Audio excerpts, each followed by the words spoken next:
पॉवरची गोळी बाई भारी. तर मित्रांनो, आज या सत्य घटनेमध्ये आपण सविस्तर माहिती जाणून घेऊया. तर मित्रांनो, ही घटना उत्तर प्रदेशमधील आहे. मयत संगीता हिचं लग्न 2003 मध्ये झालेलं होतं आणि तिचा नवरासुद्धा चांगल्या कंपनीमध्ये कामाला होता. दोघांचा संसार खूप चांगला चालला होता. त्यांना 2 अपत्ये होती, एक मुलगा आणि एक मुलगी. त्यांचा संसार खूप मस्त चालला होता आणि त्यांच्या घरामध्ये पैशाची काही कमी नव्हती.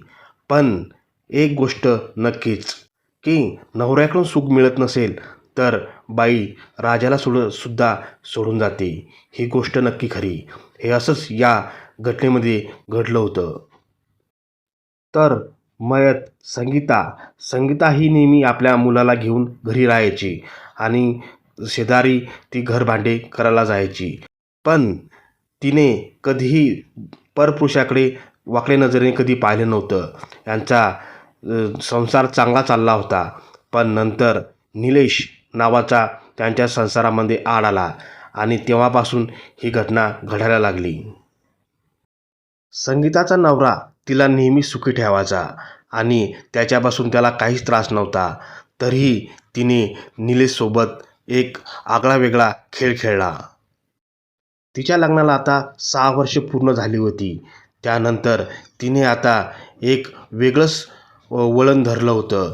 त्यानंतर निलेश हा तिच्या घराशेजारी राहत होता आणि त्यांच्यामध्ये संबंध चालू झाले. त्यानंतर संबंध चालू झाल्यानंतर त्या दोघांनी एकत्र राहण्याचा निर्णय घेतला. संगीताचा नवरा कंपनीमध्ये असल्यामुळे तो हप्त्यातून एकदाच घरी यायचा आणि निलेशसोबत ती बाकीचे 6 दिवस निलेशसोबत राहायची. याच 6 दिवसामध्ये एक आगळावेगळा कार्यक्रम घडला. तर त्या दिवशी बुधवार होता आणि सकाळचे 10 वाजले होते. निलेश आणि संगीता एका रूममध्ये होते.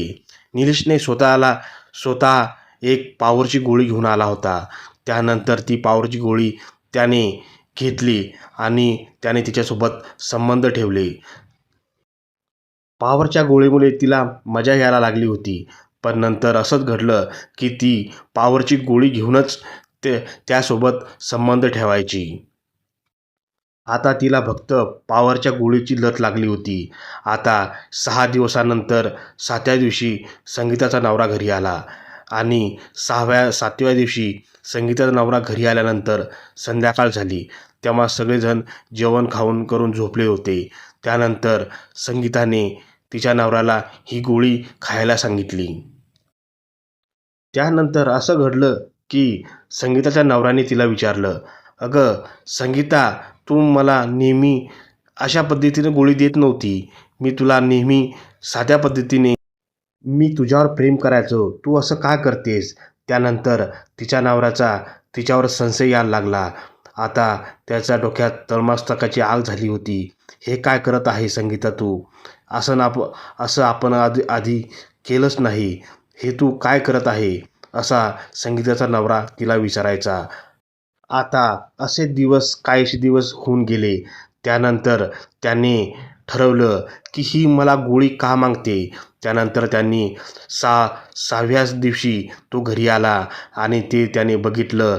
त्याच्या डोक्यात अजूनच तळमस्तकाची आग त्याच्या डोक्यामध्ये शिरली. त्यानंतर तिला विचारलं, "तू का त्या निलेशसोबत राहते?" तर तिने सांगितलं की "तो मला खूप आनंद देतो. मी तिच्यावर प्रेम करते," असं ती म्हणत होती.